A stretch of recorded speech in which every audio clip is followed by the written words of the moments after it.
اصل قبر کے پجاری یہ دیوبندی ہے۔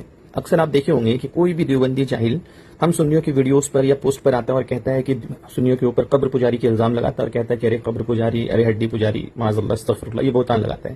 لیکن آئیے آپ کو ہم بتاتے ہیں کہ اصل میں قبر کی پجاری جو ہے یہ خود دیوبندی ہے، کیونکہ جب ان کے یہاں کوئی پریشانی پیش آتی ہے، کوئی بخار میں مبتلا ہو جاتا تو یہ دوا نہیں کرتے بلکہ قبر کی مٹی تک چاٹ کر ہضم کر جاتے ہیں۔ دیکھیے یہ کوئی اور نہیں لکھ رہا ہے، یہ ارواح ثلاثہ کتاب ہے جو حکایت اولیاء کے نام سے بھی مشہور ہے، اور اس کو لکھنے والے ان کے حکیم الامت اشرف علی تھانوی ہیں۔ اب دیکھیے یہ قبر کے پوجا کے تعلق سے کیا لکھ رہے ہیں۔ صفحہ نمبر 253 ہے، حکایت نمبر ہے 265۔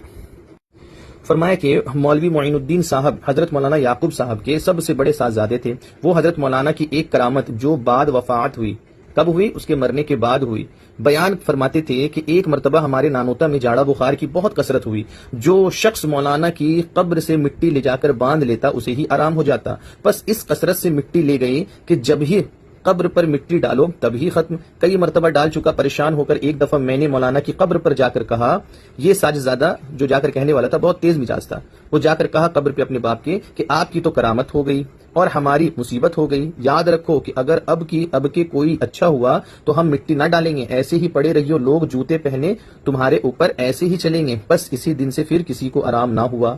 یہ دیکھیے اصل میں قبر کے پجاری کون ہیں، قبر کی مٹی تک کو بغیر ڈکار کے ہجم کر جانے والے قبر چٹوے کون ہیں۔ یہ اشرف علی تھانوی خود لکھ رہے ہیں کہ جب بخار نانوتا میں چلا تو دیوبندی لوگ کیا کیے، ایک دیوبندی مولوی کی قبر کی مٹی اٹھا کر اتنی کثرت سے لے گئے کہ صبح مٹی ڈالی جا رہی، شام میں ختم ہو جا رہی، شام میں مٹی ڈالی جا رہی، صبح ختم ہو جا رہی۔ اور مٹی کیوں لے جا رہے تھے؟ بیماری سے شفا حاصل کرنے کے لیے۔ اور ان کے جو بیٹے تھے جب پریشان ہو گئے تو وہ اپنے باپ کی قبر پہ جا کر باپ کو بول رہے ہیں کہ اب اگر کوئی شفا کسی کو ملا اور لوگ مٹی لے گئے، مٹی ختم ہو گئی تو دوبارہ تمہارے اوپر مٹی نہیں ڈالیں گے۔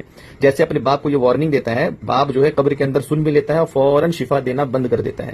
تو دیکھیے دیوبندیوں کی قبر پوجا کیا ہے۔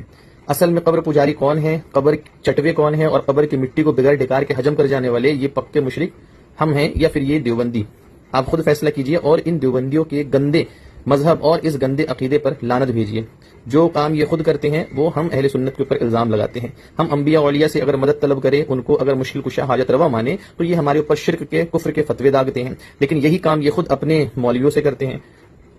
ان جاہلوں کے نزدیک، ان بغیرتوں کے نزدیک انبیاء و اولیاء سے مدد مانگنا تو شرک ہے، لیکن انبیاء و اولیاء سے بڑھ کر یہ اپنے مولویوں کو مانتے ہیں، ان سے مدد بھی مانگتے ہیں، ان کو مشکل کشا حاجت روا بھی مانتے ہیں۔ تو اب بتائیں یہ کتنے بڑے مشرک ہوں گے، کتنے بڑے کافر ہوں گے، اور کتنے بڑے یہ گستاخ اولیاء و انبیاء ہیں۔